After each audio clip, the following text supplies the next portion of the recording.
Okay, from today we are going to start Bootstrap from scratch. Okay, I'm very excited. Hopefully you will be. So what is Bootstrap and why we are using? तो इन तमाम चीज़ों का जवाब इनकी professional website पे मौजूद है. तो ये इस वक्त मैं getbootstrap.com पर मौजूद हूँ, जो कि Bootstrap की प्रोफेशनल वेबसाइट है. और यहाँ पर आने के बाद आप Bootstrap की डेफिनेशन प्रॉपर वे में देख सकते हैं यहाँ पर कि build responsive mobile first project on the web with the world most popular front end component library. तो इसका मतलब ये हुआ कि ना सिर्फ बूटस्ट्रैप को आप इस्तेमाल करते हुए अपनी वेबसाइट को रिस्पॉन्सिव बनाते हैं, यानी रिस्पॉन्सिव से मुराद ये है कि जिस जगह पे आप इस्तेमाल कर रहे हैं, तो जो वेबसाइट यकीनी तौर पे रिस्पॉन्सिव है तो वो किसी छोटे मोबाइल एप्लीकेशन पे यानी लाइट वेट जो रेजोल्यूशन मशीन है यानी मोबाइल्स हैं उस पर भी आसानी के साथ एडजस्ट कर सकती है. इस तरह से बूटस्ट्रैप की जो डेफिनेशन है उस पर लिखा हुआ नीचे, bootstrap is an open source tool kit for development with HTML, CSS and JS which mean JavaScript. ठीक है, तो ये एक टूल किट है और बास साइट्स के अंदर इसे फ्रेमवर्क भी कहा जाता है. तो ये दोनों की डेफिनेशन फ्रेमवर्क और टूल किट की एक ही है कि एक कलेक्शन ऑफ क्लासेस है. ठीक है, और जो किसी स्पेसिफिक पर्पस के लिए बनाया गया. ठीक है, तो बूटस्ट्रैप की डेफिनेशन के मुताबिक ये कलेक्शन ऑफ क्लासेस है किसकी, CSS की. तो इनमें क्लासेस मौजूद होते हैं और उन क्लासेस को यूज़ कर आप एक प्रोफेशनली वेबसाइट बना सकते हैं. वहाँ पर CSS की तरह जिस तरह हम कोडिंग किया करते थे या प्रॉपर्टी वैल्यू लिखा करते थे वो लिखने की ज़रूरत नहीं होती, हमें सिर्फ नेम ऑफ द क्लास लिखना होता है. तो वो अब हम आगे जाके देखेंगे. तो ये कुछ डेफिनेशन थी इसकी. ये डाउनलोड का ऑप्शन है, आप इस पर क्लिक करेंगे और सबसे पहले हम एक मेथड देखेंगे बूटस्ट्रैप CDN. ठीक है, CDN कौन सा मेथड है, पहले हम CDN को करेंगे और उसके बाद फिर हम डाउनलोड करके देखेंगे कि दूसरा अप्रोच क्या हो सकता है. CDN एक्चुअली एक शॉर्ट फॉर्मेट है और इसमें क्या होता है कि आपको वर्जन्स के रिस्पेक्ट से जो है वो ऑनलाइन एक्सेस मिलता है. इसके लिए ज़रूरी है कि आप जिस मशीन पे बूटस्ट्रैप इस्तेमाल कर रहे हैं वहाँ पर इंटरनेट की फैसिलिटी मौजूद हो. तो इसके लिए आपको किसी भी चीज़ को इंस्टॉल करने की ज़रूरत नहीं होती, बस आप यहाँ से CDN के लिंक को, ये लिखा हुआ कॉपी करते हैं. कॉपी करने के बाद मैंने बूटस्ट्रैप को ओपन किया और ये मेरा फोल्डर है जिसमें मैं काम कर रहा हूँ वेब बूस्ट के नाम से. इसमें मैंने एक वेब पेज बनाया bootweb.html जो कि यहाँ पर मौजूद है. मैं हेड के टैग के अंदर आऊँगा और यहाँ पर अपने CDN को पेस्ट कर दूँगा. ठीक है, पेस्ट करने के बाद बॉडी के टैग पर आता हूँ, एक डिफ का टैग ओपन क्लोज करता हूँ और यहाँ पर लिखता हूँ this is tax. This is यहाँ पे लिख रहा हूँ दिस इज टेक्स्ट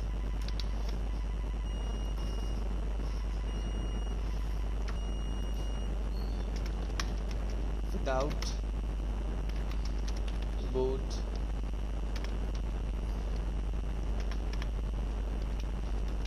स्ट्रैप. इसी लाइन को हम कॉपी करते हैं. कॉपी करने के बाद मैं नीचे पेस्ट करता हूँ और यहाँ लिखता हूँ विद बूटस्ट्रैप. ओके, उसके बाद आप डिफ के ओपनिंग टैग में आएंगे और बिल्कुल उसी तरह से जहाँ पर आप आईडी और क्लास को डिफाइन किया करते थे आप डायरेक्टली यहाँ पर लिखेंगे class and equal sign inverted comma. और जैसे ही मैंने इन्वर्टेड कॉमा ओपन किया आप देख रहे हैं numbers of classes are present here just because of the bootstrap CDN. तो ये ऑनलाइन एक्सेस है, इसके ज़रिए से ये तमाम क्लासेस यहाँ पर एक्सेस हो रही हैं और ये तमाम क्लासेस एक स्पेसिफिक पर्पज़ के लिए यहाँ पर मौजूद है जो इंडिविजुअली हम अपकमिंग सेशन पे देखेंगे. तो इस वक्त मैं फॉर एग्जांपल अलर्ट के ऑप्शन पे आता हूँ. अलर्ट डेंजर यहाँ पर एक क्लास मौजूद है, मैं वो ले लेता हूँ और उसके बाद मैंने कॉपी किया, कंट्रोल-S करता हूँ. जूम आउट करने के बाद वेब ब्राउज़र पर रन करूँगा और दोनों का डिफरेंस भी देखूँगा. तो मैंने क्रोम पर इसे रन किया एंड इट्स सक्सेसफुली रन. तो आप डिफरेंस देख रहे हैं कि एक टैग जो मैंने विदाउट बूटस्ट्रैप किया है उसमें ना तो फोरग्राउंड कलर है ना बैकग्राउंड कलर है, जबकि अभी मैंने जो अलर्ट डेंजर के साइन के साथ जो मैंने क्लास यूज़ की है उस पर आप देख रहे हो फोरग्राउंड और बैकग्राउंड दोनों कलर मौजूद है. तो यहाँ से इसकी डेफिनेशन डिस्कस हो गई. आगे चलते हैं. दूसरा मेथड हमारे पास होता है बूटस्ट्रैप की पूरी फाइल के कलेक्शन को डाउनलोड करना और उसके बाद लोकल मशीन पर उसको एक्सेस करना. तो यहाँ पर लिखा हुआ है इसी पेज पर कंपाइल CSS एंड JS और ये बूटस्ट्रैप का लेटेस्ट वर्जन है जो कि 4 है.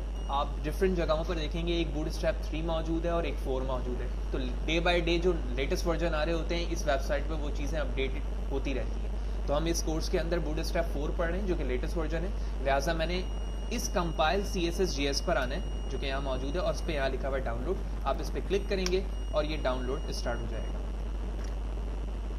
ओके, तो इट्स सक्सेसफुली इंस्टॉल्ड, जो कि यहाँ पर आप देख रहे हैं। मैं इसे ओपन करता हूँ और ओपन करने के बाद ये रार फॉर्मेट में है, तो आप सबसे पहले इसको एक्सट्रैक्ट करोगे।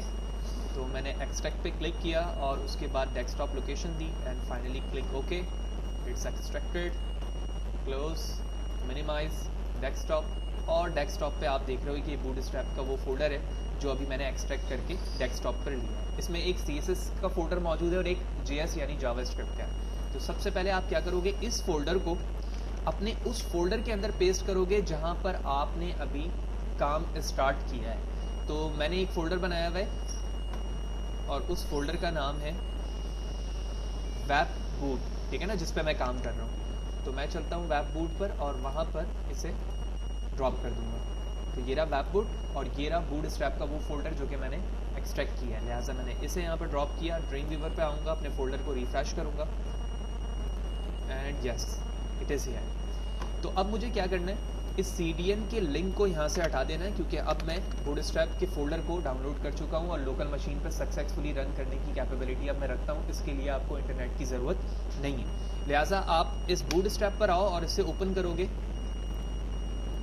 तो यहाँ पर तुम्हें एक CSS का फोल्डर दिखेगा। इसे आप ओपन करो और इसमें वो फाइल जो कि CSS के एक्सटेंशन के साथ है, आप देख रहे हो लिखा आ रहा है bootstrap-grid.css 1 3 5 7 9 11। ये नंबर्स मैंने बताए। हर फाइल पर CSS का एक्सटेंशन मौजूद है। आप इन CSS फाइल को एक एक कर हेड के टैग के अंदर ड्रॉप करते जाएंगे।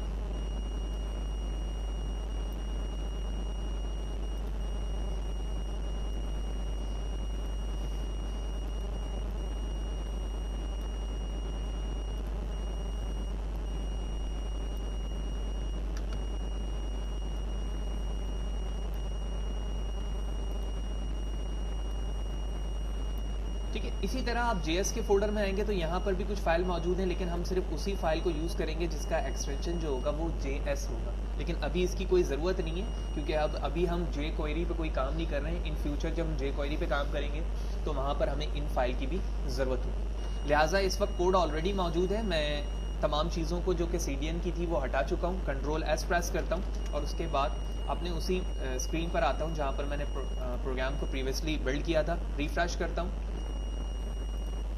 And there is no changes, which mean तमाम चीज़ें प्रॉपर चल रही हैं। एक दफ़ा फिर से रीचेक कर लेते हैं। हम यहाँ पर आते हैं और स्पेस देके कंट्रोल के साथ स्पेस प्रेस करूँगा और आप देख रहे हैं बिल्कुल उसी फॉर्मेट से तमाम क्लासेस आ रही हैं जिस फॉर्मेट से पहले CDN की थ्रू आ रही है।